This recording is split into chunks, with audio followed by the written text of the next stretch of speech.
Abra a tua Bíblia em Atos, Atos dos Apóstolos. Nós estamos estudando o livro de Atos. Esse é o terceiro domingo que nós estamos estudando Atos dos Apóstolos. Espero que você esteja sendo abençoado com essa mensagem. Espero que você tenha também tido a oportunidade de ler na sua casa, de rever.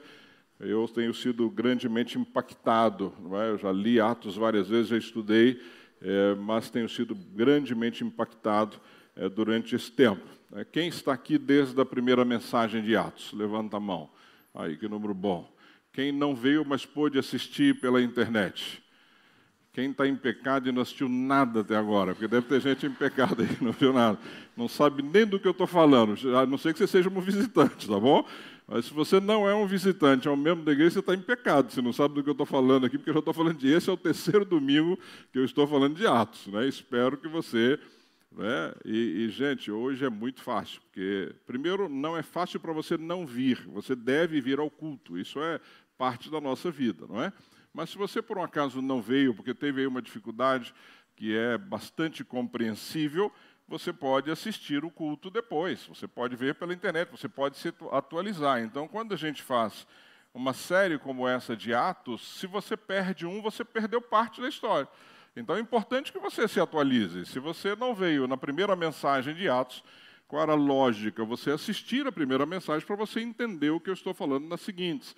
Se você não assistiu a segunda, e assim por diante. São 4 mensagens e eu quero, de fato, durante esses 4 domingos, nós passarmos por todos os capítulos de Atos e aprendermos com esse livro que é tão lindo, não é? Que tem sido tão importante e é importante para nós. Então, só fica aí. Fica a dica, se você perdeu alguma mensagem, assista, está lá. Não é? E eu sou um pastor tão bonzinho para você que a gente até cortou para deixar só o tempo da mensagem. Se você não quiser assistir todo o culto, mandamos no grupo da igreja, mandei no grupo que eu tenho de visitantes, para você poder se atualizar. Eu quero de todo o meu coração que o livro de Atos seja um livro que você, ao lembrar, você possa lembrar da história, não é? E poder viver isso de fato. Por isso que eu tenho insistido nesse sentido. Só fazendo um retrospecto, então, lembre-se que o livro de Atos foi escrito por Lucas, um médico, não é? Um médico gentil. Tudo indica que Lucas não caminhou ali pessoalmente com Jesus, ele talvez tenha se convertido depois, ao ouvir as boas novas. Lucas se converte, é um médico, portanto uma pessoa bastante minuciosa, e ele então escreve ao amigo Teófilo. Primeiro ele escreve o Evangelho de Lucas a Teófilo, depois ele escreve então o livro de Atos a Teófilo. Teófilo, tudo indica que era alguém importante naquela época, não é? Porque ele usa um termo para Teófilo, que é excelentíssimo Teófilo, portanto alguém importante naquela época, mas Lucas então escreve o livro de Atos para este homem chamado Teófilo. E ele diz para este homem que ele checou minuciosamente as informações. Então, Lucas não só ouviu para transcrever, mas ele checou as informações. E ele começa, então, o livro de Atos narrando exatamente isso. Aquilo que Jesus havia feito. Milagres, não é? Pessoas que Jesus havia ressuscitado, coxos que andaram, cegos que passaram a ver, vidas que foram transformadas. Então, ele começa narrando para Teófilo aquilo que Jesus havia feito. Depois ele fala para Teófilo sobre aquilo que Jesus ensinou e mandou que fizéssemos, não é? Que era espalhar as boas novas, pregar as boas novas, mas ele fala para Teófilo que Jesus havia dito para os discípulos que eles deveriam permanecer em Jerusalém até que eles fossem revestidos de poder. Atos 1:8, mas recebereis poder ao descer sobre vós o Espírito Santo e serei minhas testemunhas tanto em Jerusalém, Judeia, Samaria e até os confins da terra. Ou seja, foi uma ordem de Jesus, não saia daí enquanto vocês não forem revestidos de poder para que vocês possam testemunhar. Atos 1:8, querido, é o coração do que nós estamos aprendendo aqui hoje. Não é? Ou seja, o que nós aprendemos em Atos, nós só podemos testemunhar se formos revestidos do Espírito Santo, que passa a habitar em nós quando nós aceitamos Jesus como Senhor e Salvador das nossas vidas. Ou seja, essa é a regra aqui de Atos. Tanto que, se você observar lá no capítulo 2, quando então acontece o Pentecostes, não é? Línguas de fogo descem sobre aquele grupo de 120 homens que estavam ali reunidos em Jerusalém, e eles são cheios do poder do Espírito Santo e passam a falar em línguas estranhas para eles, mas compreensível para aqueles estrangeiros que estavam em Jerusalém. E aí o que acontece? Aqueles homens começam a ouvir na sua própria língua, ficam encantados com aquilo, a princípio imaginando que eles estavam bêbados, não é? E aí Pedro, então, cheio do poder do Espírito Santo, faz um discurso contando toda a história, uma pregação linda. Não é? Eu tive o privilégio com a Toninha de ir lá naquela escadaria onde tudo indica que Pedro fez esse discurso, e lá 3.000 pessoas se convertem. Não é? Então a igreja começa a se expandir em Jerusalém, eles começam a pregar o evangelho em Jerusalém. Não é? E aí no capítulo 2 você vai ver que eles já estão se reunindo, a igreja se reúne, a igreja compartilha o que tem, a igreja começa a crescer em Jerusalém de 180 para 3.000, Pedro e João estão indo para a sinagoga, estão indo ali para o templo, para a hora de oração, um coxo os pede a eles uma esmola, né? Está aí no capítulo 2, você pode acompanhar, e Pedro, então, cheio do Espírito Santo, diz para aquele homem: eu não tenho prata nem ouro, mas o que eu tenho eu te dou, levanta e anda em nome de Jesus. E aquele homem é curado, e entra com ele no templo, saltitando, alegre, feliz com isso. Todo mundo que estava no templo fica admirado, e Pedro, então, tem ali um outro discurso para aquelas pessoas, contando sobre Jesus, não é? E aí, claro, chega o sinédrio, chega os estudiosos da época e começam a questionar Pedro. Muitos se convertem ali, um grupo de milhares se convertem novamente, e Pedro então tem a oportunidade de falar para o sinédrio. Ele então narra para o sinédrio toda a história de Jesus, não é, para aqueles religiosos daquela época. E eles continuam ali pregando em Jerusalém. O capítulo 2 vai nessa linha, você pode acompanhar comigo, o capítulo 3 também. Pedro, no capítulo 4, está de fato falando ao sinédrio, a oportunidade que Pedro tem para falar para aqueles líderes. E aqui, uma coisa que me chama a atenção é que você precisa estar preparado, porque a oportunidade vem, e se você não estiver preparado, você fica de boca aberta e não fala nada. Não é? Pedro estava preparado. Quando o sinédrio se reuniu para ouvi-lo e questioná-lo, ele prega o evangelho para o sinédrio ali.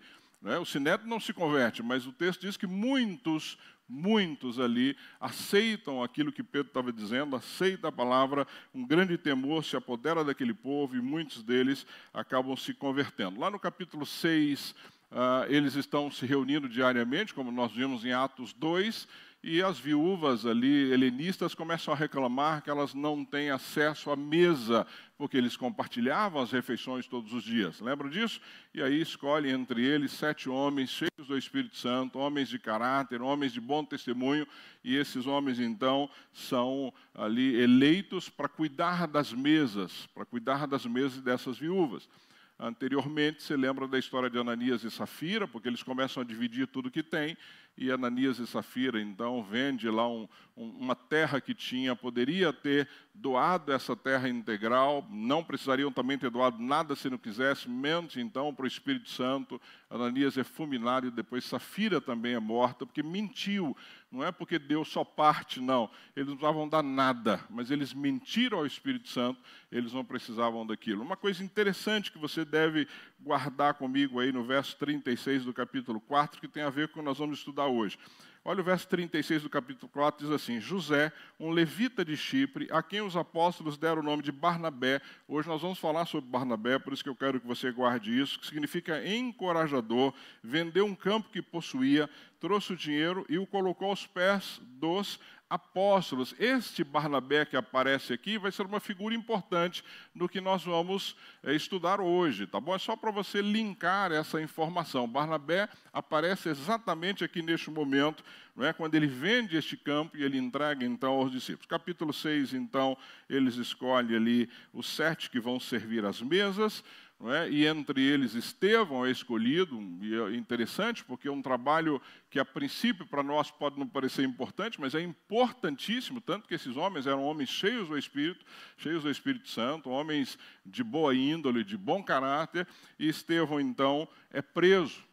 Preso porque fazem ali umas acusações falsas contra Estevão, e ele então é preso. E no capítulo 7, Estevão faz um discurso também poderoso, um discurso que você deve ler, uma mensagem fantástica. Estevão ali faz esse discurso dele perante o Sinédrio, muita gente ouve, muita gente com certeza ouviu o que Estevão disse, e ao final do capítulo 7, Estevão então narra todo esse discurso e ele é apedrejado. Né? Ele é apedrejado e ele é morto. Estevão é morto e o texto diz que ali ao final, quando Estevão é morto, quando ele então adormece, aos pés estava Saulo, que estava consentindo na morte de Estevão. Personagem importante que nós falamos na nossa segunda mensagem de Saulo. E aí, depois desse episódio, já no capítulo 8, há uma grande perseguição. Saulo aparece aqui como o grande perseguidor da igreja e ele então começa a perseguir a igreja do Senhor Jesus naquela época. Lembrando que todos foram dispersos, menos os apóstolos. Lembra que eu orientei e falei o porquê que eles não foram dispersos? Estavam prontos para sofrer, tinham um trabalho a ser realizado em Jerusalém, provavelmente por serem conhecidos de alguma forma, estavam um pouco mais protegidos, não é? E eram líderes que estavam em Jerusalém. E aí, nesse espalhar dos discípulos daquela época, dos cristãos, nós chegamos aí à figura de Filipe, que vai para Samaria. Lembra dessa história interessante? Ele vai lá para Samaria, começa a pregar para os samaritanos, inimigos, né, antigos, centenários do povo judeu. E lá em Samaria, muitas pessoas, muitos homens, muitas mulheres se convertem. E aí essa história chega e 2 dos apóstolos vão até Samaria, né, Pedro e João. João, que há algum tempo atrás, eu li para vocês no próprio livro de Lucas, fala se Jesus não quer que mande fogo do céu para acabar com aqueles samaritanos que até então não tinham recebido Jesus. Na passagem por Samaria, Deus mudou o coração de João. Eu disse isso para vocês aqui, fica claro observar a mudança no coração de João a partir daí. Não é? E então João e Pedro pregam em várias cidades samaritanas e o povo se converte. Muita gente se converte, o Senhor, então, o Espírito Santo, tira Filipe da Samaria, leva Filipe para encontrar com o eunuco, lembra, etíope, onde o evangelho, então, passa, ou provavelmente o evangelho, então, se expande para a África. Aquele eunuco está lendo Isaías, ele questiona Filipe sobre o que ele estava lendo, se era sobre o profeta ou sobre o outro. Claro que Filipe preparado, porque o momento era aquele, Filipe fala sobre Jesus, esse eunuco etíope, aceita então as boas novas, ele ali é batizado. Não é? Naquele momento ele é batizado, ele volta para a Etiópia e ele então continua lá, com certeza, pregando o evangelho na Etiópia, a ponto de no século IV a Etiópia o cristianismo se tornou a religião oficial da Etiópia. Então nós temos aí já capítulo 8 do que eu estou narrando aqui para você. Nesse inteirinho, né, o evangelho ele é pregado em várias daquelas regiões. Paulo, então, no capítulo 9, que é um capítulo fundamental para nós, Paulo está saindo de Jerusalém e indo para Damasco para perseguir a igreja, né, com cartas dos maiorais para perseguir a igreja. O que acontece na caminhada dele aí para Damasco? Ele tem um encontro pessoal com Jesus, Saulo se converte, fica ali cego durante 3 dias, não é? Porque ele tem um encontro pessoal com Jesus. Contei já falei para você sobre a conversão de Paulo, não vou investir muito tempo nisso. Paulo fica aguardando, então, da parte do Senhor, que levanta um dos apóstolos que vai lá, não é? Cura Paulo, ele é batizado e ele começa, então, a pregar o evangelho, ensinar aonde ele ia, mas ele tinha sempre a dificuldade, porque as pessoas não estavam acreditando muito bem nele. Lá no verso 10, capítulo 10, desculpa, nós temos lá o evangelho, então, sendo levado aos gentios, quando o centurião, que está lá em Cesareia Marítima, ele tem uma visão de Deus, ele tem uma orientação da parte de Deus, onde ele ouve que as suas esmolas e as suas orações foram ouvidas, que ele enviasse alguém a Jope, porque em Jope tinha um homem chamado Pedro, que estava lá, e esse Pedro, que era Pedro, o apóstolo, viria para falar para ele sobre Jesus. E, de fato, 2 ou mais foram até Jope, falaram com Pedro que tinha tido uma visão, lembra do lençol descendo com comidas impuras, e Pedro diz assim, Senhor, eu não vou comer. Ele diz, olha, aqui não é o que entra pela boca, mas o que sai da sua boca, ou seja, aquilo que você fala e não o que você come. Pedro, então, entende que ele deve ir até Cesareia Marítima, falar para Cornélio e a sua família. Eles vão para Cesareia Marítima e Pedro, então, prega para a família de Cornélio. Toda a família de Cornélio se converte, são cheios do Espírito Santo e eles, então, são batizados ali. O evangelho começa a se expandir, então, para os gentios, porque até então era só para os judeus. Né? Chegamos lá no capítulo 11, você vai ver que Pedro, então, é questionado pela igreja, porque as coisas estavam acontecendo muito rápidas. E Pedro é questionado, por que você entrou na casa de um gentio? Por que você falou com essa família? Por que você caminhou com eles? E Pedro, então, explica para a igreja, e é interessante que a explicação de Pedro é cheia de milagres. Ele conta o que o Senhor fez. Essa é uma outra coisa que eu e você precisamos aprender. Não é? Nós não precisamos nos esforçar para pregar o Evangelho com palavras rebuscadas ou com um linguajar crentesco. Conta o que Deus fez na tua vida. Conta o que Ele tem feito na tua vida. Conta os cuidados que Ele tem com você. Isso é pregar o Evangelho. Deixa as pessoas te conhecer. Não é? Diz quem você era, quem você é. Diz para as pessoas que você sabe para onde vai, que você vive uma esperança da eternidade de estar com o Senhor. Ou seja, não queira ficar elaborando demais para falar para as pessoas de Cristo. Permita que as pessoas te conheçam e mostre o que Ele tem feito por você. E aí, no capítulo 11, nasce a igreja de Antioquia, talvez a igreja mais missionária que já existiu, uma igreja que é modelo para todos nós nos dias de hoje. Nasce a igreja de Antioquia. A igreja de Antioquia é uma igreja muito boa, uma igreja muito bem organizada, e ela começa então ali a ensinar as pessoas a pregar o Evangelho, ela vai crescendo, e aí Barnabé, lembra? Barnabé, que apareceu lá no capítulo 4, Barnabé, então, ele é enviado, ele está viajando ali pela região de Tarso, e ele vai então até Tarso, onde Paulo estava há quase 10 anos, lembrando que Paulo, lá atrás, por ele não ser muito bem aceito também pelos cristãos, porque era um perseguidor da igreja, Paulo se refugia em Tarso, por isso que é Paulo de Tarso. E ele fica lá durante 8 ou 10 anos, quando Barnabé, então, vai buscar Paulo, porque está ali nas regiões, e Paulo vem para a igreja de Antioquia. Então, Paulo fica com Barnabé, ensinando na igreja de Antioquia. Uma coisa que eu lembrei a vocês no culto passado, é que esses 8 ou 10 anos de Paulo em Tarso não deve ter sido 8 ou 10 anos deitado numa rede esperando o tempo passar, porque Paulo volta cheio de informação. Paulo volta com um conteúdo, ele já tinha um conteúdo muito bom, mas é só olharmos as cartas, é só olharmos o que Paulo faz a partir daí, ou seja, Paulo intrépido, pregando, ensinando, contando, não é? E eu fico imaginando que eu e você temos toda a informação hoje, e às vezes não temos o que falar para as pessoas. E eu fico pensando que Paulo teve que pesquisar de pergaminho, ir atrás, ouvindo de um, ouvindo de outro, esperando meses para chegar uma notícia, e se enchendo de informação, é só olharmos o que Paulo faz daí para frente. É fantástico pensar nisso.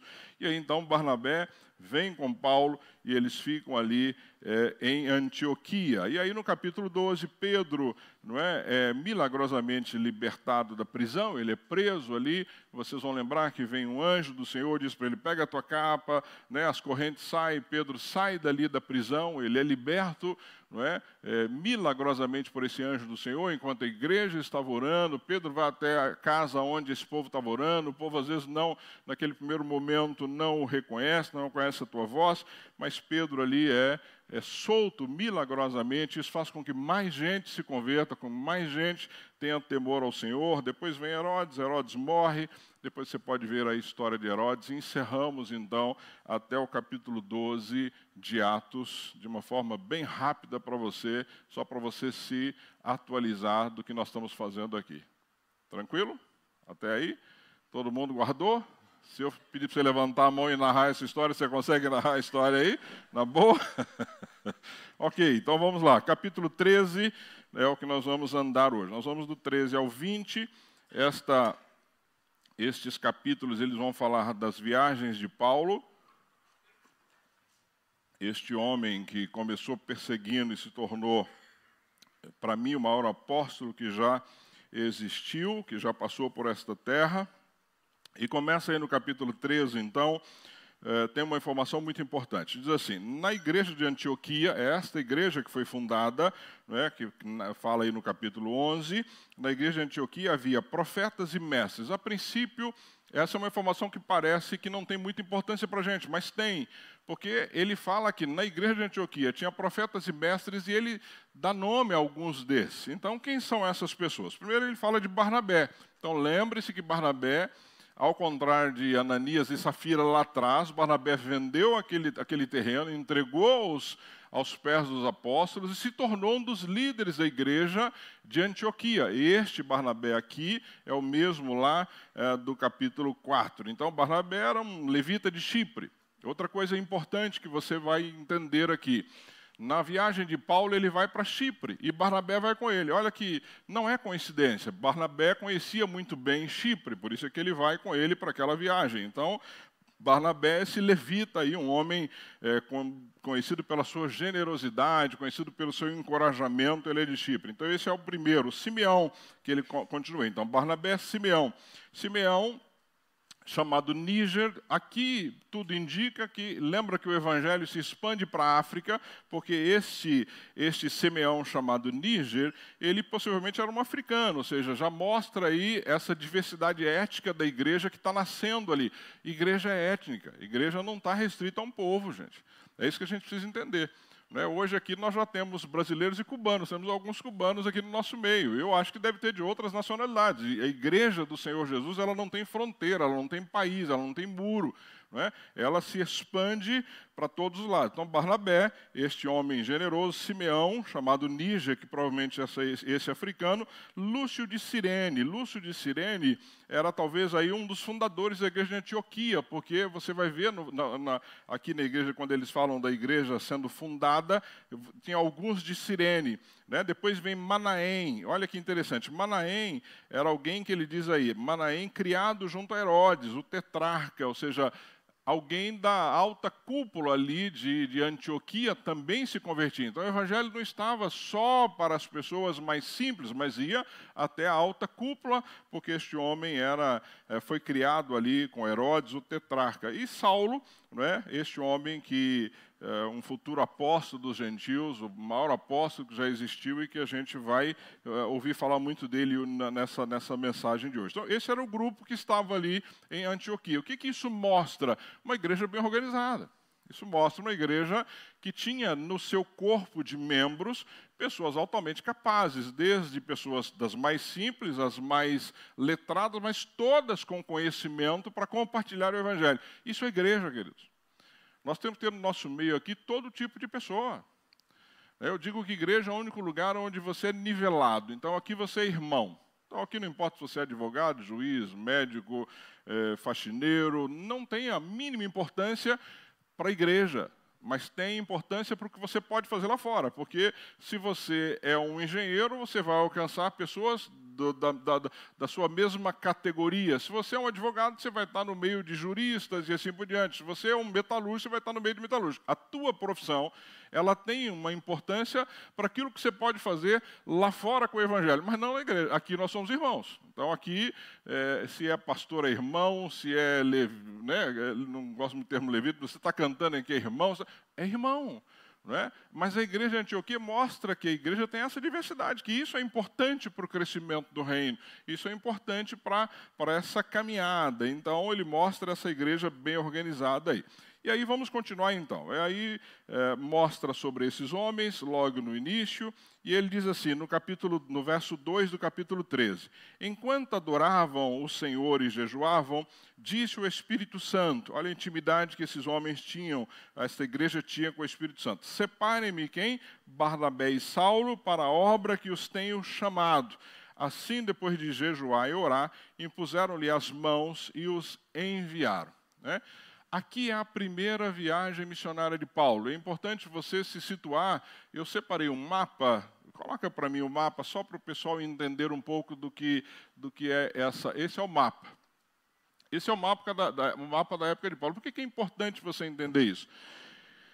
Para você ter uma ideia, na primeira viagem missionária de Paulo, que é esta viagem, acontece de 46 a 48 depois de Cristo, Paulo caminha e navega aproximadamente 3.600 quilômetros. Não é pouca coisa. Não é? Nós estamos falando aí de uma viagem entre barco, a pé, não tinha carro. Não é? A gente vai para Cuba semana que vem, a gente aluga um carro lá em Havana com ar-condicionado. É tudo de bom. Você viaja 16 horas, não é? Mas é no gostosinho. Agora imagina essa viagem aqui. Nós estamos falando de navio sem a mínima condição, caminhada. Então você vai ver que o texto diz que Paulo está aqui, Antioquia. Ele está aqui, ó, nessa onde ele está, Antioquia. Paulo vai fazer essa viagem aqui, ó, que está circulada para cá. Ó. É para essa região que ele vai. Então é importante você entender que quando ele sai daqui, ele vem primeiro para cá, ele vem para Chipre. Você tem 2 portos aqui, Salamina e Pafos. Você vai ver que logo na sequência ele fala que ele prega em toda essa região, né? Lembrando que Barnabé é de Chipre. Depois dessa região é que ele vai para Perge, ele vai para toda essa área aqui. Não é?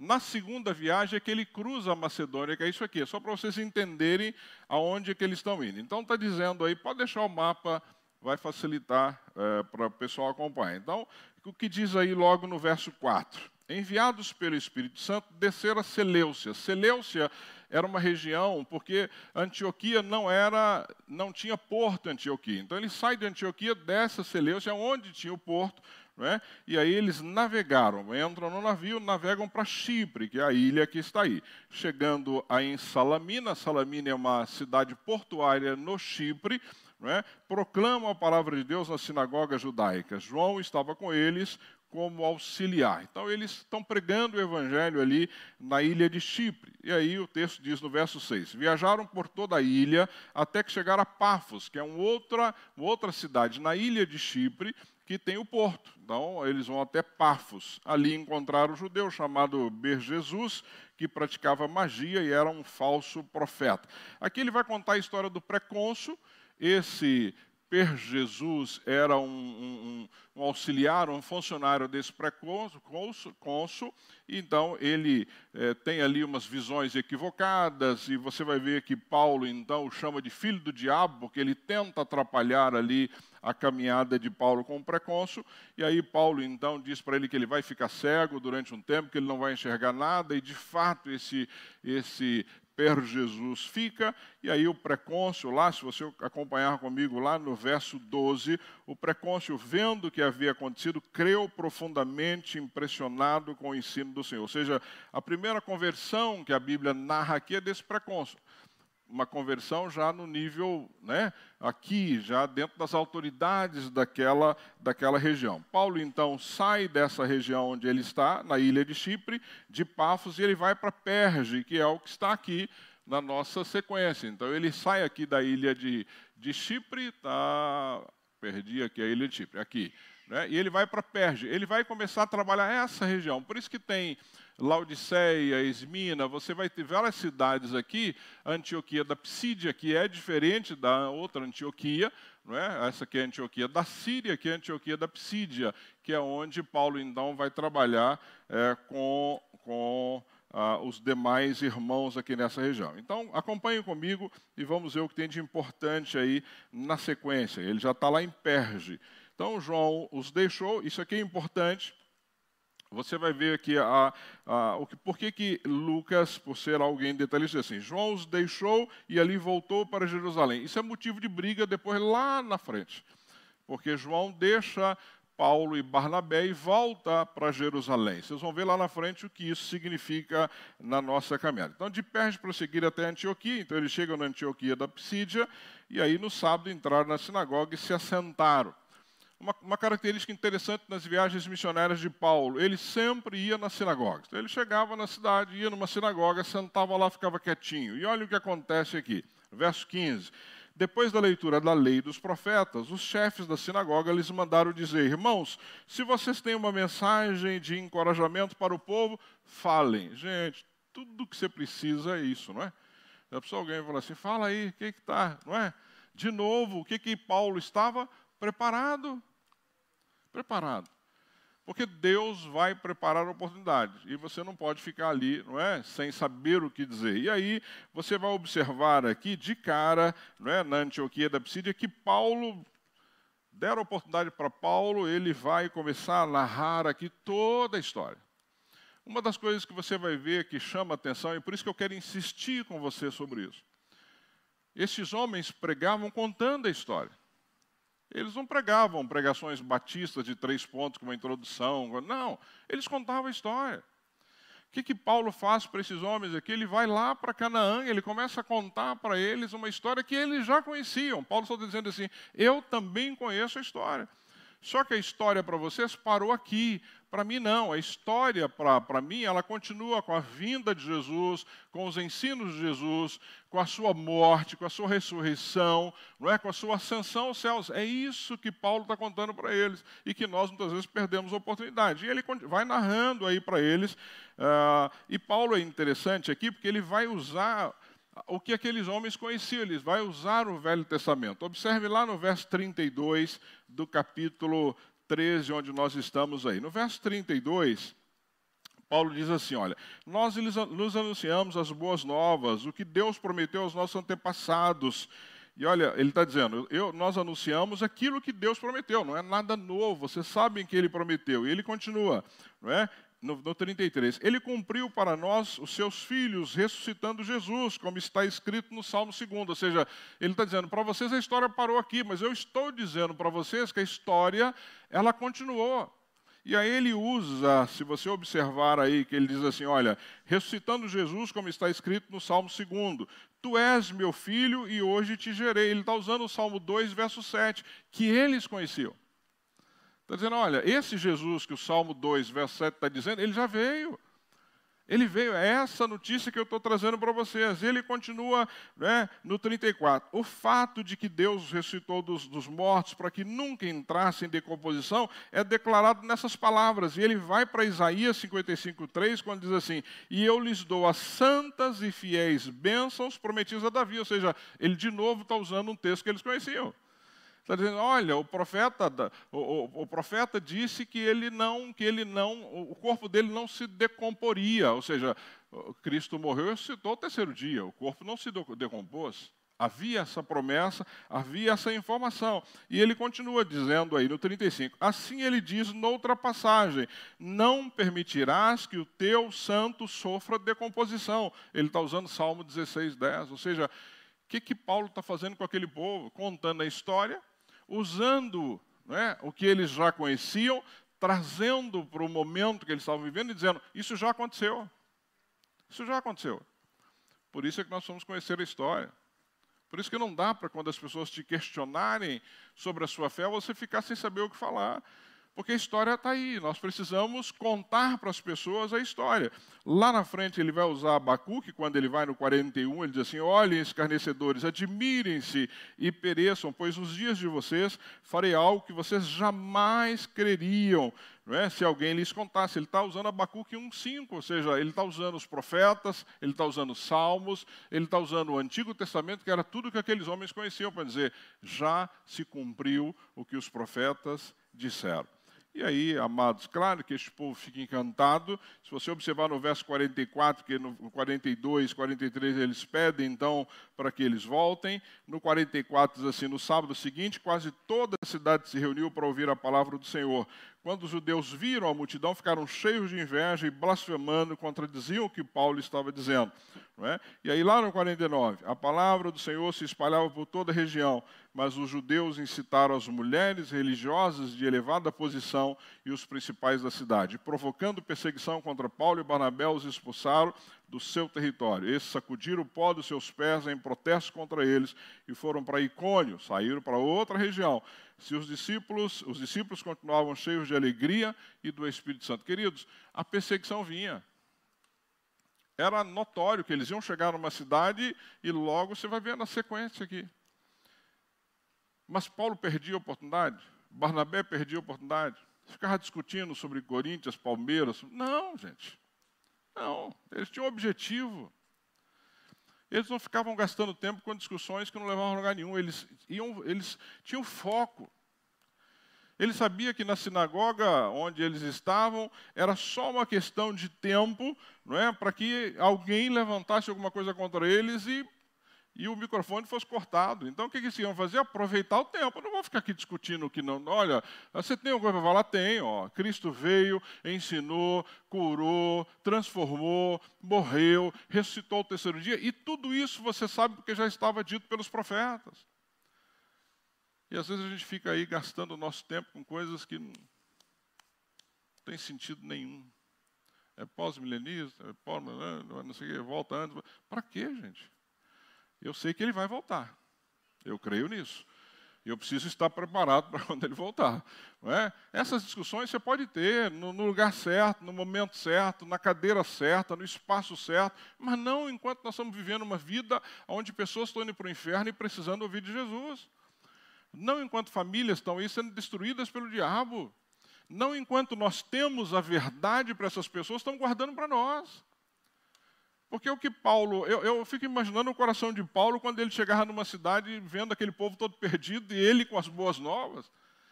Tudo que ele queria, Paulo, você tem alguma coisa? Tá, meu irmão, senta aí que lá vem história. Tenho, vou te contar o que está vendo. E aí, queridos, eles saem aqui dessa região, vão para Icônio, que é uma outra região que você viu lá no mapa. Aqui, Icônio está aqui em cima. Eles vão para Icônio, está vendo lá? O Derbe, Listra, Icônio. Eles já estão naquela região ali, caminhando para aquela região. Em Icônio, Paulo e Barnabé, como de costume, foram aonde? Sinagoga. Vão sempre para a sinagoga. Vamos lá onde está o nosso povo. Ali falaram de tal modo que veio a crer grande multidão de judeus e gentios. Mas os judeus que tinham se recusado a crer incitaram os gentios e irritaram-lhe os ânimos contra os irmãos. E aí o povo da cidade fica dividido, você vai ver no verso 4 que ficam divididos entre eles e os judeus, porque já eram conhecidos, aí formaram uma conspiração contra eles, né? E eles então saem e vão para a região ali de Listra. Também pregaram. Não é porque chegaram lá, tinha uma oposição contra eles, não. Pregaram. Ah, eu não vou falar do evangelho porque ninguém quer ouvir, né? Eu preguei sobre Jeremias aqui, gente. Jeremias pregou 40 anos e ninguém ouviu. Já pensou você falar durante 40 anos para um povo e ninguém ouvir, ninguém dá a mínima para você?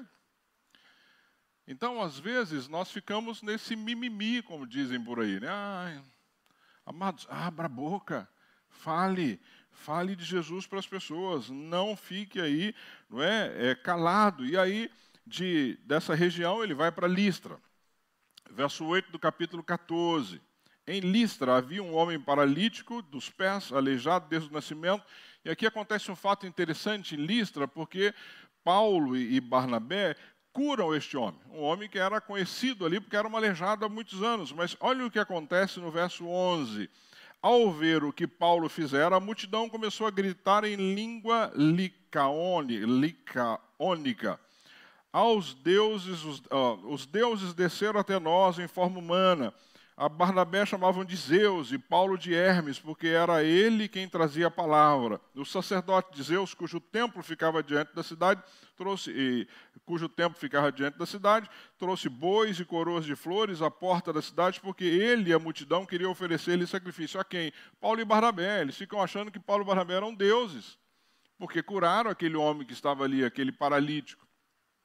E olha a postura de Paulo e Barnabé, contrária a muitos líderes dos nossos dias. Isso aqui, para alguns líderes, eles iam sentar num trono e deixar o povo fazer sacrifício. Ah, não, eu sou de fato, Deus me usa, não é? Eu sou o cara. Não, eles ficam desesperados com isso. Ouvindo isso, os apóstolos, está aí no verso 14, Paulo e Barnabé rasgaram as roupas e correram para o meio da multidão, gritando: homens, por que vocês estão fazendo isso? Nós também somos humanos como vocês, estamos trazendo boas novas para vocês, dizendo-lhes que se afastem dessas coisas vãs e voltem para o Deus vivo, que fez o céu, a terra, o mar e que tudo o que nele há. No passado, ele permitiu que nações seguissem seus próprios caminhos, contudo, Deus não ficou sem testemunho. Paulo está dizendo para eles, olha, no passado Deus ficou ausente, mas a natureza, as situações, elas testemunhavam a favor dele. Ele está dizendo, olha, não façam isso. Mas aí no verso 18, apesar dessas palavras, eles tiveram dificuldades para impedir que a multidão lhes oferecesse sacrifício.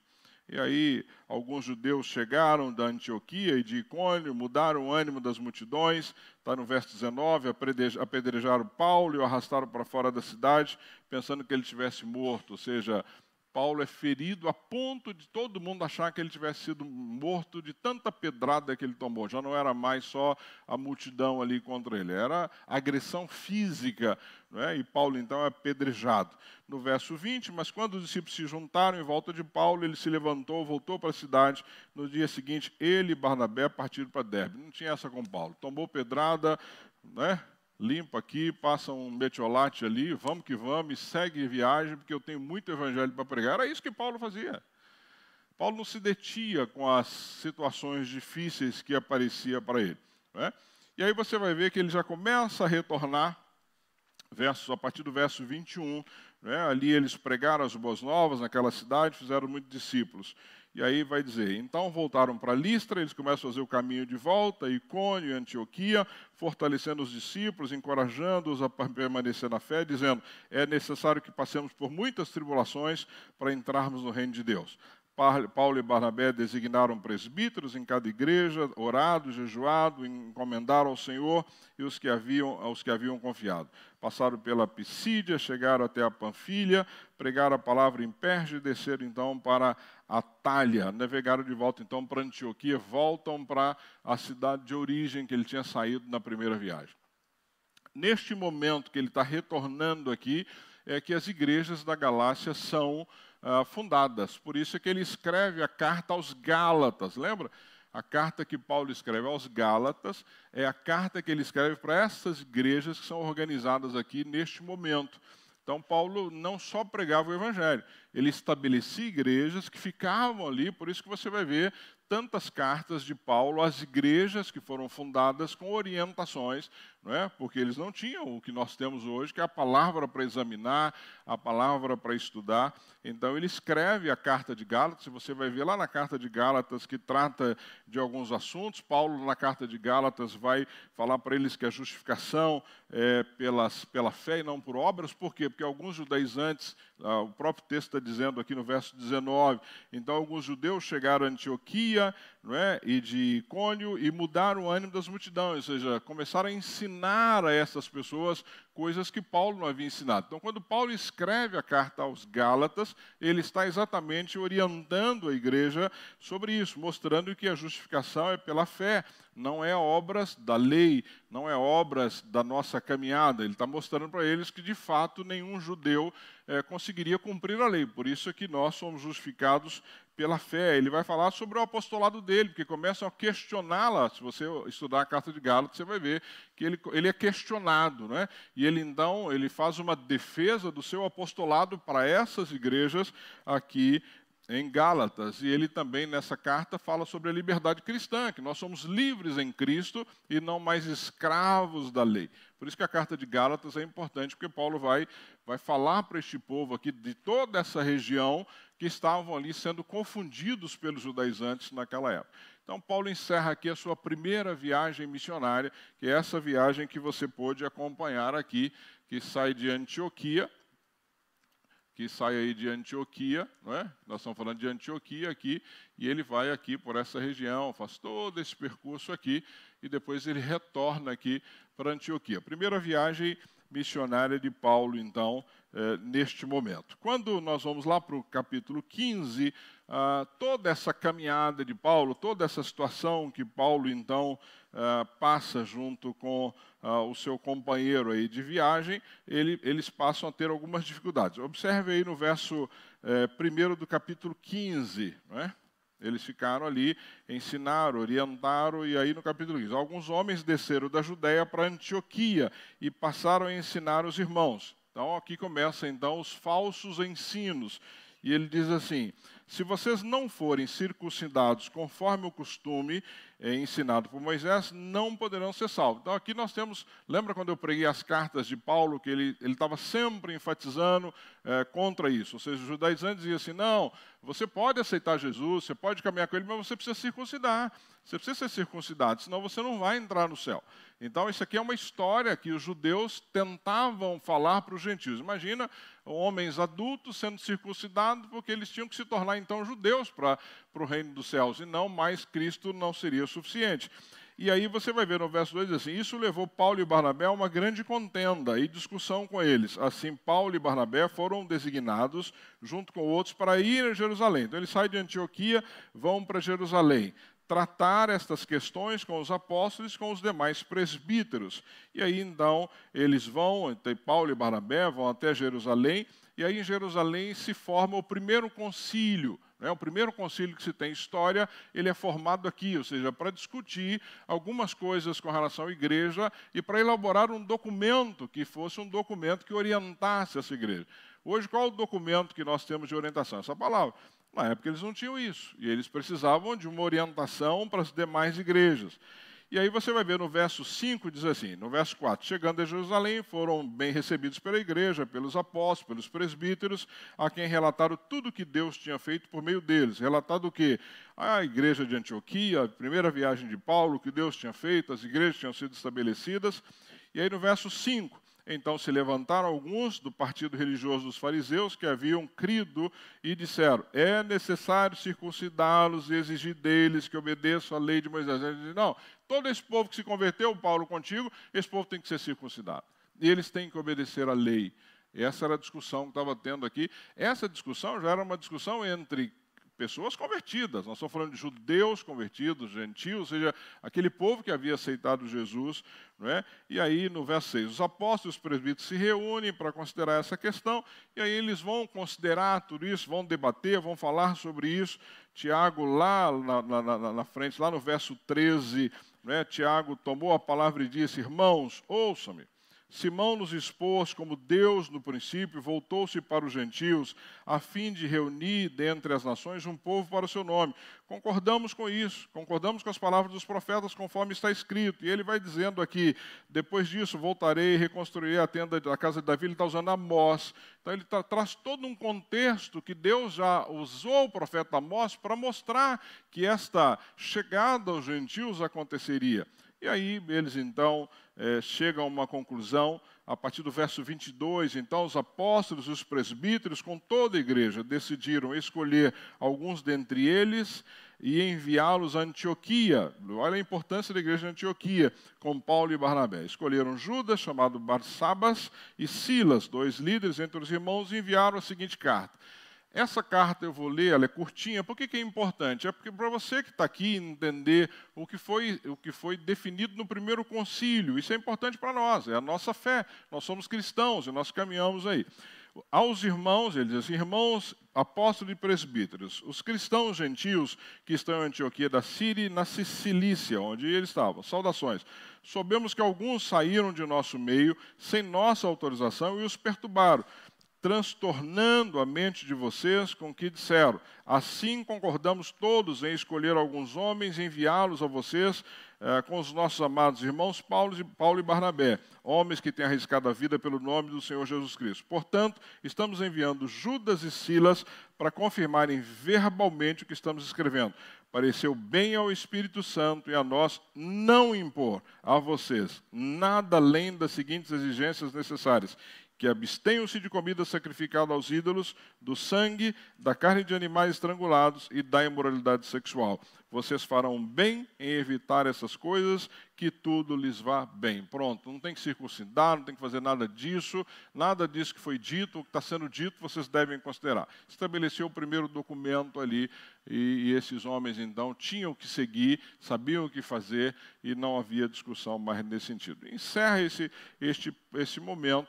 E aí nós vamos rapidamente para a segunda viagem de Paulo. Isso acontece nos anos 49 a 52 depois de Cristo. Paulo, então, decide fazer a sua segunda viagem missionária, não é? E aí você tem, no verso 36, acompanhe comigo aí no verso 36 do capítulo 15. Algum tempo depois, e aqui é uma história bem interessante que eu quero investir um tempinho contigo nela. Algum tempo depois, Paulo disse a Barnabé, voltemos para visitar os irmãos em todas as cidades onde pregamos a palavra do Senhor para ver como estão indo. Barnabé queria levar quem? João. O que João tinha feito lá atrás? Rachou fora. Acho que a coisa começou a esquentar. João falou, eu vou voltar para Jerusalém, né? Lá tem ar-condicionado, cafezinho, coisa lá mais tranquila em Jerusalém. Eu vou ficar caminhando com esses homens aí, não. Ele volta para Jerusalém. Então diz aí, verso 37, Barnabé queria levar João, também chamado Marcos. Mas Paulo não achava prudente levá-lo, pois ele, abandonando-os na Panfilha, não permanecera com eles no trabalho. Olha o que diz o verso 39, que é interessante. Você acha que crente não briga aí, ó? Não é? Olha o 39. Tiveram o quê? Um desentendimento tão sério que se separaram. Parece marido e mulher, né? Às vezes tem um desentendimento, né? Mas aqui há uma divergência muito interessante entre eles dois. E o texto continua dizendo, e eu quero só 3 pontinhos contigo aqui para entendermos essa desavença e o que nós podemos aprender com isso. Diz aí, Barnabé levando consigo Marcos, navegou para Chipre. Então Barnabé voltou para o mesmo lugar onde Paulo, lembra que Barnabé era de Chipre. Ele volta, se você pegar aqui, Barnabé volta aqui para Chipre. Então Barnabé sai aqui de Antioquia e ele de novo vai para a ilha de Chipre, enquanto Paulo vai aqui para cima. Paulo já navega para essa região aqui. Então, ele está dizendo aqui, partiu, encomendado pelos irmãos, passou então pela Síria e pela Cilícia, fortalecendo as igrejas. Paulo, na sua viagem com Silas. O que nós aprendemos aqui? Primeiro, nós temos que aprender algumas coisas, que cristãos maduros podem discordar. Esse é o primeiro aspecto. Como igreja, nós vamos entender isso. Cristãos maduros discordam, não precisamos concordar com tudo. Tem coisa que nós vamos discordar. E não há nenhum problema nessa discordância. Aqui, Barnabé queria dar uma segunda chance a João Marcos. Paulo entendia que João Marcos era muito infantil, tinha deixado eles na mão. Então, talvez na cabeça de Paulo era assim, não, na hora que o bicho pega, ele cai fora.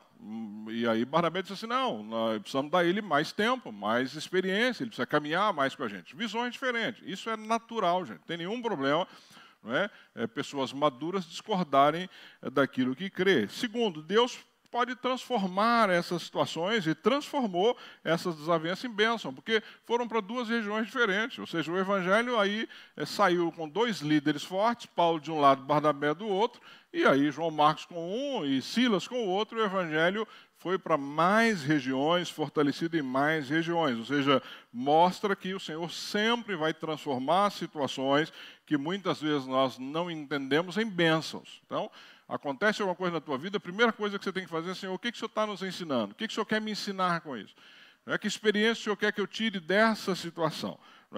E aí você vai entendendo essas coisas. A outra coisa é que o tempo pode restaurar relacionamentos. Você vai ver que lá na frente, tanto em Colossenses como em 2 Timóteo, Paulo reconhece o valor de João Marcos. Paulo não ficou assim, mas João Marcos não presta. Não, lá na frente ele falou, se tornou um bom homem.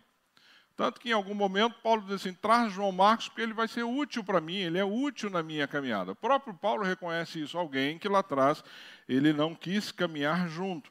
E aqui você tem 2 corações, o coração pastoral de Barnabé, Barnabé é aquele da segunda chance, de caminhar um pouco mais, e Paulo é aquele cara já mais ministerial. Não, o evangelho tem que ser alcançado, as pessoas têm que ser alcançadas, tem que ser pregado. Vamos lá, eu não quero ninguém do meu lado que fique aí com mimimi, que não queira um barco que tenha medo. Talvez tenha sido essa aqui a visão. E entendendo que nem toda separação, neste caso aqui, é um fracasso. Ela aconteceu, ela teve o seu valor, e e nós podemos ver pela própria história o valor disso, de tudo isso que aconteceu. Então aqui, vamos rapidamente para a segunda viagem de Paulo. Você vai ver que é uma viagem muito parecida com a primeira, ou seja, ele começa a ir nos lugares onde ele tinha passado, fortalecer o evangelho. E qual o ponto que eu quero frisar com você aqui no capítulo 16, que talvez seja a que mais me chamou a atenção estudando tudo isso. Paulo vai caminhar pela cidade e você vai ver que lá no verso 6 do capítulo 16 diz assim, Paulo e seus companheiros viajaram pela região da Frígia, não tem nada a ver, da Frígia e da Galácia, tendo sido impedido pelo Espírito Santo de pregar a palavra na província da Ásia. Aqui é interessante porque Paulo, ele está aqui, ele está nessa região aqui, da Frígia, e ele quer ir pregar aqui na região da Ásia, exatamente indo lá para Bitínia. Esse era o objetivo de Paulo. Ele queria chegar até essa região da Bitínia, tanto que o texto diz aí, quando chegaram à fronteira da Mísia, tentaram entrar na Bitínia. Então, Paulo está aqui. Ele está aqui e ele tenta vir para essa região aqui, da Mísia, para Bitínia. E aqui vai acontecer um fato que nós conhecemos muito bem, já ouvimos mensagem a respeito disso, não é? Quando ele diz aí no verso 9. Então, Paulo, veja, o texto diz que ele foi impedido pelo Espírito Santo. Paulo não ficou discutindo. Ele não pôde ir, ele parou. Ele falou, tá bom, então se o Senhor está me impedindo, não está dizendo que o Espírito Santo falou para ele que... Não, ele foi impedido de alguma forma. Alguma coisa fez com que Paulo não pudesse entrar nessa região que ele, a princípio, queria. Não é? Então, no verso 8, ele diz assim, então contornaram a Mísia e desceram para Troade. Então, Paulo, ao invés de ir para cá, ele contorna a Mísia aqui, ó, e ele vem para cá, para Troade. Está vendo? Uma cidade portuária. Ele vem para Troade e aí diz que é aí que eu quero que você pense comigo. Durante a noite, Paulo teve uma visão no qual um homem da Macedônia estava em pé e lhe suplicava, passe a Macedônia e ajude-nos. Queridos, o que tem na região da Macedônia? Porque ele está aqui, certo? Em Troade. Passar a Macedônia e vir para cá. Ó, a Macedônia aqui, ó. Mas olha só isso. Filipos, Tessalônica, Bereia, olha Corinto. Lembra alguma coisa para vocês? Essas cidades aí? Ou seja, quantas cartas de Paulo, quantas igrejas foram fundadas nessa região? Então, o que nós podemos primeiro aprender, não é, com esse passe à Macedônia? Ou seja, não vá para onde você queria, passe à Macedônia e nos ajude aqui. Não é? Primeiro entender aí alguns aspectos, que Deus pode fechar portas que você está achando que é aquela que deveria estar aberta e abrir outras. É assim na nossa vida, não é? Ou seja, Paulo tinha pensado numa região, ele calculou, ele viajou para aquela região, ele falou, não é aqui, eu quero que você vá para cá. Porque aqui eu tenho... O que nós temos aqui nessa região? Talvez muito pouco. Mas olha o que nós temos aqui de alcance do Evangelho quando Paulo foi obediente à voz do Espírito Santo. Então nós precisamos estar sensíveis à voz do Espírito Santo. Na sua caminhada é assim. Às vezes você quer abrir portas ou manter portas abertas ou ir para um lugar que Deus não está te mandando. Devemos responder ao chamado de Deus ali de uma forma pronta. Se Deus está te chamando para alguma coisa, obedeça. É Ele que está abrindo portas para você. Não é? E Deus tem planos para nós muito maior do que nós imaginamos. Talvez a visão de Paulo para essa região fosse alcançar aqui a Bitínia, ir aqui até o ponto, mas olha... Toda essa região depois foi alcançada por Paulo. Toda a região da Macedônia foi alcançada pelo Evangelho quando Paulo, então, obedeceu ao Senhor. Esse, para mim, é o ponto mais importante dessa segunda viagem aqui que Paulo, então, faz com Silas. Depois você vai ver que Paulo é preso, ele e Silas. Aqui eles já estão chegando já numa outra região. Eles já chegaram na cidade de Filipos, que é uma cidade muito importante, uma colônia romana bastante importante. Eles ficam vários dias ali. Nessa cidade, Lídia se converte. A Lídia era uma vendedora de púrpura, era uma vendedora muito bem sucedida naquela região. Ela se encanta com o Evangelho, aceita Jesus, leva Paulo e Silas para ficar na casa dela. Depois você vai ver que Paulo e Silas são presos, e aí tem aquela famosa, aquela libertação de Paulo, que está ali preso, não é? E estão cantando louvores à meia-noite, orando à meia-noite, são libertos, e aí o carcereiro se converte. Não é? Por que é importante isso? Porque se você pegar Lídia, o carcereiro começou a igreja naquela região, a igreja é fundada ali naquela região a partir daí. Paulo depois vai para Tessalônica, prega em toda essa região de Tessalônica, discute a palavra, ensina ali na Tessalônica, vai depois até no capítulo 17, ele vai até Bereia. Bereia, nós temos os bereanos, são aqueles que confirmam a palavra, nós temos que ser bereanos. O que são os bereanos? Aqueles que checam a informação. Não ouça, simplesmente acredite no que você está ouvindo. É igual à internet, querido, checa a fonte. Você fica passando coisa aí que você não sabe nem de onde veio. Não é? Hoje, com a inteligência artificial, então, você está ouvindo, está vendo a pessoa falar e não é a pessoa falando. Então, cuidado com o que você está vendo. Os bereanos checavam. Não é? Você está ouvindo uma mensagem, seja minha, de quem quer que seja, checa. Vai para a palavra, verifica se o que eu estou falando é bíblico. Aí eu gosto de ouvir o João. Tá bom, ouça lá o João, mas acompanhe o que o João está dizendo. Não acredite no que o João está dizendo sem checar o que ele está fazendo. Os bereanos faziam isso.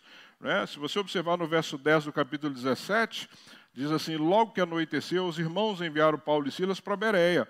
Chegando ali, eles foram à sinagoga judaica. Olha que interessante no verso 11. Os bereanos eram mais nobres do que os tessalonicenses, pois receberam a mensagem com grande interesse, examinando todos os dias as Escrituras para ver tudo, se tudo era assim mesmo, ou seja, falava alguma coisa de um profeta, eles iam lá no livro, falavam não sei o que, eles checavam para saber se estava acontecendo e se de fato era aquilo. Depois você vai ver que Paulo vai até Atenas. Em Atenas ele fala num lugar onde tinha um espaço ao Deus desconhecido, Atenas um lugar de grandes debates, grandes pensadores. Paulo então também faz um discurso ali falando que aquele espaço para o Deus desconhecido era um espaço para o nosso Deus, que esse Deus já estava aí, aquele que formou o mundo, que criou todas as coisas. Paulo faz ali um grande debate em Atenas. Depois, lá no capítulo 18, na viagem, ele vai até a cidade de Corinto, que nós vimos ali, na região da Macedônia. Ele sai de Atenas e vai para Corinto. Aí, lá em Corinto, ele encontra a Áquila, natural do Ponto. Aqui tem uma informação interessante para mim e para você.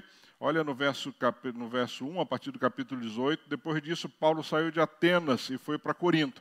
Ali encontrou um judeu chamado Áquila, natural do Ponto, que havia chegado recentemente, da Itália com Priscila, sua mulher, pois Cláudio havia ordenado que todos os judeus saíssem de Roma. Isso aqui é uma informação que, se você ler, você fala, mas por que aconteceu? O evangelho já havia chego ali em Roma, havia já uma discussão em Roma de cristãos, judeus cristãos e não cristãos, já havia um burburinho ali, e Cláudio então decide expulsar todos os judeus, manda todo mundo embora, porque isso estava causando um problema ali em toda aquela região. Mostra que o evangelho já estava se expandindo de fato para Jerusalém, Judeia, Samaria e até os confins da terra. Aí depois você vai ver que Paulo e Silas chegam aí à Macedônia, no verso 5. Paulo decide exclusivamente pregar e testemunhar aos judeus. Jesus Cristo era o Messias. E aí no verso 6, opondo-se a ele, lançando maldições, Paulo sacudiu a roupa e lhes disse: caiam sobre a sua cabeça que vocês, o seu próprio sangue. Estou livre da minha responsabilidade. De agora em diante irei para os gentios. Paulo aqui está injuriado, como diz na minha terra, porque prega e o povo não está ouvindo, o povo não está dando a mínima, ele fica irritado, ele decide parar de pregar então para os judeus e para os gentios. Mas aí lá no verso 9, Deus fala com ele. Certa noite o Senhor falou a Paulo em visão: não tenha medo, continue falando, não fique calado, pois estou com você. E ninguém vai lhe fazer mal ou feri-lo, porque eu tenho muita gente nessa cidade. Assim Paulo ficou ali durante 1 ano e meio, ensinando-lhes a palavra de Deus. E aí Paulo então depois vai encontrar Priscila, Áquila, ali já retornando de novo para Antioquia, e ele encerra a sua segunda viagem missionária, fortalecendo as igrejas que ele havia fundado e abrindo toda a região da Macedônia, como vocês viram aí na sequência. E aí, querido, você pode depois estudar na sua casa. A terceira viagem de Paulo, ela também tem essa mesma conotação de visitar as igrejas. Aí na terceira viagem, no capítulo 19, você vai ver que ele vai a Éfeso, e aí ele funda a igreja lá em Éfeso. Ele questiona o povo de Éfeso. Se você observe comigo no capítulo 19, enquanto Apolo estava em Corinto, Paulo, atravessando as regiões altas, chegou a Éfeso. Ali encontrou alguns discípulos e lhe perguntou: vocês receberam o Espírito Santo quando creram? Eles responderam: não, nem sequer ouvimos que existe o Espírito Santo. Então, que batismo vocês receberam? Perguntou Paulo. O batismo de João, ou seja, eles ainda estavam no batismo de João, eles não sabiam que tinha vindo ali a experiência de Pentecoste e assim por diante. Disse Paulo: o batismo de João foi um batismo de arrependimento, no verso 4. Ele dizia ao povo que cresce naquele que viria depois dele, e isso é em Jesus. Ouvindo isso, eles foram batizados no nome do Senhor Jesus. Quando Paulo lhes impôs as mãos, veio sobre eles o Espírito Santo e começaram a falar em línguas e a profetizar. E eram, ao todo, uns 12 homens. E aí o Evangelho se espalha por toda aquela região de Éfeso. No final do capítulo 19, aí pelo meio, você tem um tumulto muito grande, porque você tinha ali os ourives, aqueles homens que viviam do comércio, de santinhos, parece alguns lugares aqui no nosso Brasil. E aí, com a conversão, o povo ia se convertendo. e ninguém mais queria comprar nada da deusa Artemis, ninguém queria mais comprar aqueles objetos, cria-se um grande tumulto ali, uma confusão muito grande, tentam contra a vida deles, mas muita gente se converte. No verso 20, cessado esse tumulto, Paulo mandou chamar os discípulos, os encoraja, e Paulo então começa a retornar aí da sua viagem no capítulo 20, finalizando aí lá em Éfeso, quando ele reúne os presbíteros e ele traz para os presbíteros ali uma palavra de encorajamento. É uma palavra muito linda, porque Paulo diz a eles que eles não se veriam de novo.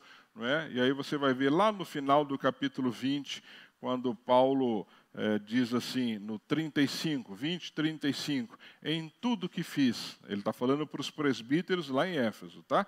Em tudo que fiz, mostrei-lhes que, mediante trabalho árduo, devemos ajudar os fracos, lembrando as palavras do próprio Senhor Jesus que diz, a maior felicidade em dar do que em receber. Tendo dito isso, ajoelhou-se com todos eles e orou. Todos choraram muito e, abraçando-o, beijaram. O que mais os entristeceu foi a declaração de que nunca mais veriam a sua face. Então o acompanharam até o navio e os despediram. E Paulo então volta para Antioquia de novo, e aí encerra o nosso tempo de hoje. Tá bom, querido? Atos dos Apóstolos, nós já avançamos aí 20 capítulos de forma bem rápida. O que eu estou fazendo aqui é só dar uma pincelada para você poder estudar de fato na sua casa. Ok? Tranquilos? Acordados aí? Tomara que sejam acordados e atentos aí. Me ajuda aí, tá bom? Fique de pé. Eu quero orar e agradecer a Deus por esse livro tão precioso, por essas informações tão importantes que nós estamos recebendo.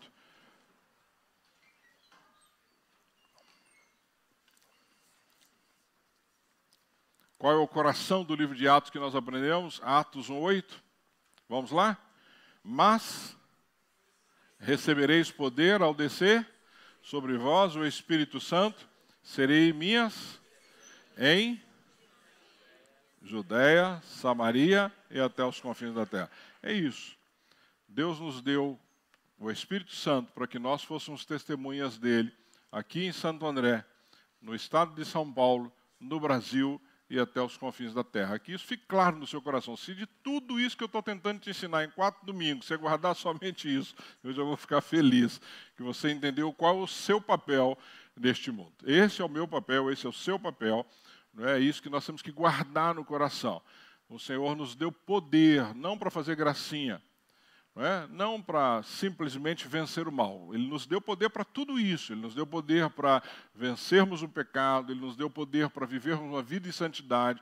Ele nos deu poder para sermos bons maridos, boas esposas, bons filhos, bons cidadãos, mas principalmente para testemunharmos a respeito dele. Esse é o teu chamado.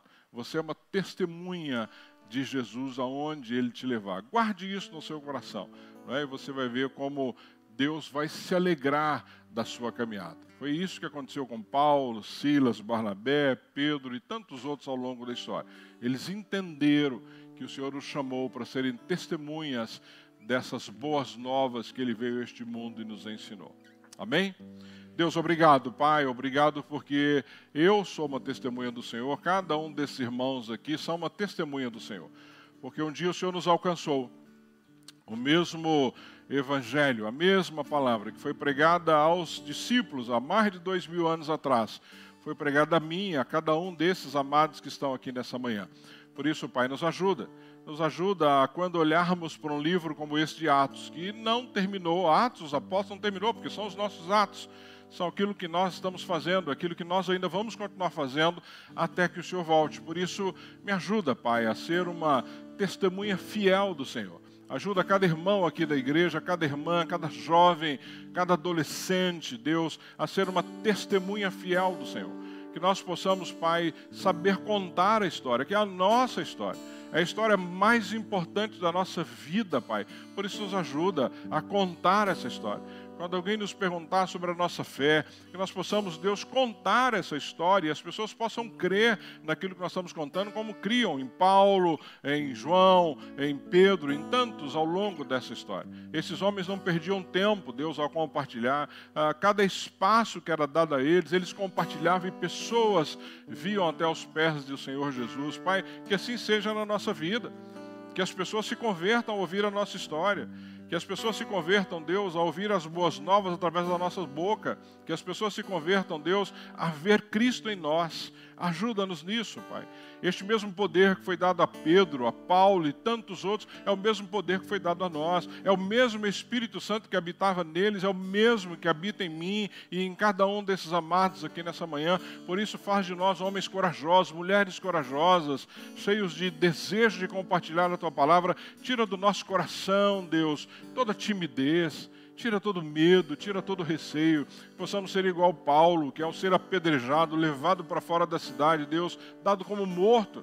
Este homem levanta, volta, continua pregando o Evangelho, porque para ele, Deus, importava que o Teu nome fosse pregado. Por isso, tira de nós, Pai, todo comodismo, tira de nós, Pai, toda acomodação. Tira de nós, Pai, todo medo. Enche-nos, Pai, de coragem para que possamos compartilhar. Nossa história é tão bonita, eu tenho certeza, Pai, que as histórias aqui nessa comunidade são histórias bonitas. Histórias de restauração, histórias de cura, histórias de alcance, histórias de vidas transformadas, histórias, Deus, de vida sem sentido e que passou a ter sentido com o Senhor. Vidas sem esperança, que passaram a ter esperança à medida que tiveram encontro contigo. Por isso, Pai, que a nossa história seja assim contada junto com a Tua história, que é a principal história. Que nós possamos encaixar a nossa história dentro da Sua história. E que as pessoas possam compreender, Pai, esta caminhada com o Senhor, tão linda quanto esses homens compreenderam no passado. E que nós tivemos o privilégio de poder estudar aqui nessa manhã. Que essa palavra, Deus, permaneça no nosso coração. Que nós não tenhamos, Senhor, preguiça de estudar a Tua palavra, que nós não tenhamos preguiça de aprender sobre a nossa história. Por isso nos ajuda, Pai, enquanto igreja, enquanto povo, enquanto família, a termos sede, a termos fome de conhecimento do Senhor. Assim que eu oro, pedindo ao Senhor que nós sejamos testemunhas fiéis do Senhor na nossa caminhada. Em nome de Jesus. Amém, amém, amém.